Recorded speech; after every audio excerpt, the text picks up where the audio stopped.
용용이의 경제학교실. 안녕하세요, 용용입니다. 오늘은 덕질로 배우는 경제용어 두 번째 시간입니다. 그래서 오늘은 예산선에 대한 이야기를 해볼 건데요.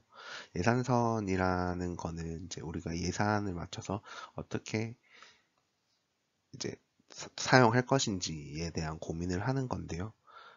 이 용어 같은 경우에는 아마 고등학교 때까지는 배울 수 없는 단어고요. 대신에 대학교에 가서 경제학 원론 수업을 들으면 아마 3월 내에는 들을 수 있는 단어가 될 것 같습니다. 그래서 뭐 경제학 원론이라든지 미시경제학을 듣는다면 누구나 쉽게 들어봤을 법한 내용이 되는 거고요. 그걸 듣지 않더라도 우리가 경제 생활을 하잖아요. 경제 생활을 하는 과정에서 이제 합리적 선택을 해야 된다라는 이야기를 하는데, 이 합리적 선택에 있어서 매우 중요한 경제 용어라고 생각을 하거든요. 그래서 이런 시간을 마련하게 되었습니다. 우선 예산선이란 거는 이제 빨간색 선을 우리는 예산선이라고 하거든요. 그래서 이제 XY 좌표를 사용하는데, 여기서는 X 가로축인 X축은 이제 XJ라고 이야기를 하고요. 세로축인 Y축은 YJ라고 이야기를 하거든요. 그래서 한 개의 상품이 있는 것이 아니라 두 개의 상품이 있다라고 가정을 하는 거고요. 우리는 이 두 개의 상품 중에 어떤 것을 살 수 있는 범위라는 것을 이야기를 하고 있습니다. 그래서 우리가 일정한 돈을 가지고 있다라면 그 돈을 가지고 이제 YJ를 몇 개 살 수 있는지, XJ를 몇 개 살 수 있는지에 대한 고민에서 나오게 된 선이 바로 예산선이 되는 거고요. 이 빨간색 선을 그었을 때 이 빨간색 선에서부터 아래쪽인 원점 부분으로의 방면은 우리가 선택할 수 있는 부분이 되는 거고요. 그 반대쪽인 부분, 이제 원점과 멀어지는 부분은 우리가 선택 불가능한 부분이 되는 것입니다.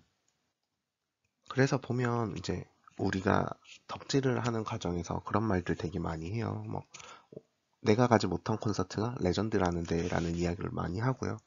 또 지나간 공연이나 굿즈는 돌아오지 않는다라는 이야기를 하거든요. 그런 이야기를 하면 우리가 이제 어떻게 생각해야 되냐면, 왜 내가 가지 않았을 때 그때 정말 멋진 공연이 나왔을까라는 생각을 하게 되잖아요. 그런데 사실은 그게 아니라 내가 가지 못한 것에 대한 그 갈 수 없는 상황 속에서 내가 가지 못한 것에 대한 안타까움이 나타나는 거거든요. 사실 우리가 예산선을 이렇게 끊는 과정에서는 주로 이제 우리가 가진 돈을 가지고 내가 얼마를 갖고 있으니까 XJ를 얼마나 살 수 있어? YJ를 얼마나 살 수 있어? 라는 고민인데, 사실 경제에서 합리적인 선택을 하는 과정에서는 단순하게 계산하기 위해서 주로 돈으로 계산을 하고 있습니다. 하지만 우리가 선택하는 과정에서는 돈 이외에 다양한 요소들이 들어가요. 뭐 시간이란 게 들어갈 수도 있고요. 또 어떠한 노력들이 필요한 부분들이 있거든요.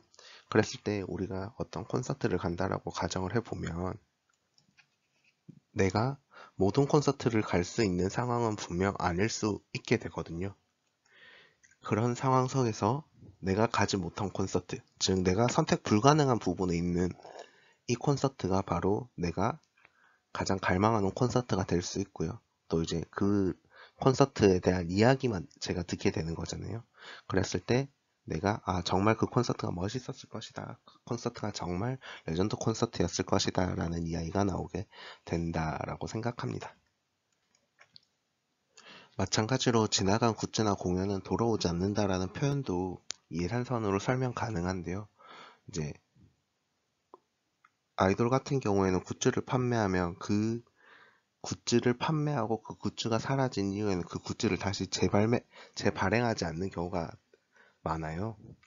그렇기 때문에 지금 사지 않으면 미래에는 살 수 없게 되거든요. 그러면 지금 당장이야 내가 살 수 있을 수 있지만, 이게 지나고 나면 내 예산선에서 보면 선택 불가능한 부분에 있게 되거든요. 그렇기 때문에 우리가 그 굿즈나 지나간 공연이나 지나간 굿즈에 대해서 미련이 좀 더 남게 될 수밖에 없다고 생각을 하고요. 마찬가지로 우리가 삶을 살아가는 과정에서 내가 가보지 못한 길에 대한 갈망은 항상 있는 거잖아요. 그 경우도 매우 비슷한 경우라고 이해하시면 좋을 것 같습니다. 예산선에 대해서 조금 더 알아볼 필요가 있다고 생각을 하는데요. 우선 예산선이 변화하는 경우는 크게 두 가지가 있습니다. 하나는 제품의 가격이 변동되었을 때고요. 그 다음은 우리의 소득이 바뀌었을 때입니다. 우선 제품의 가격이 바뀌었을 때를 먼저 알아보도록 하겠습니다. 우선 우리가 기본으로 가지고 있었던 예산선은 빨간색이잖아요. 이때 X제의 가격이 하락한다면 X제를 좀 더 많이 살 수 있겠죠. 그렇기 때문에 빨간색 예산선에서 노란색 예산선으로 선이 이동하게 됩니다. 하지만 Y제의 가격은 변화가 없었잖아요. 그래서 Y제만 사는 경우에는 가격 변화가 없어서 이제 X제와 빨간색 예산선과 노란색 예산선이 Y제만 사는 경우는 같은 점에서 만나게 되는 거고요. 이 Y제의 수량을 하나씩 줄여나가면서 X제의 수량을 하나씩 늘려간다면 X제를 좀 더 많이 살 수 있다라고 이해하시면 될 것 같습니다. 마찬가지로 X제의 가격이 상승하게 된다면요. X제만 샀을 때 X제를 살 수 있는 수량이 줄어들게 되잖아요. 그렇기 때문에 빨간색 선에서 파란색 선으로 이동하게 됩니다. 이때도 마찬가지로 Y제의 가격은 변화가 없기 때문에 Y제만 사는 이 세로축에 있는 점은 한 점에서 모이게 되는데요. 하지만 이제 Y제를 하나씩 줄여나갈 때 살 수 있는 X제의 숫자가 가격에 따라서 변화한 거잖아요. 그렇기 때문에 X축에서 만나는 점은 서로 다르게 되는데요. 이때 단순하게 생각해 보시면 X제의 가격이 상승했기 때문에 X제를 더 많이 살 수 없게 되잖아요. 그렇기 때문에 빨간색 선에서 파란색 선으로 이동했다라고 생각하시면 좋을 것 같습니다. 다음은 소득이 변화했을 때인데요. 우리가 기본적으로 가지고 있던 예산선은 빨간색 예산선이잖아요. 이때 우리의 소득이 증가하게 된다면 이제 우리가 더 많은 X제와 더 많은 Y제를 살 수 있게 되는 거잖아요.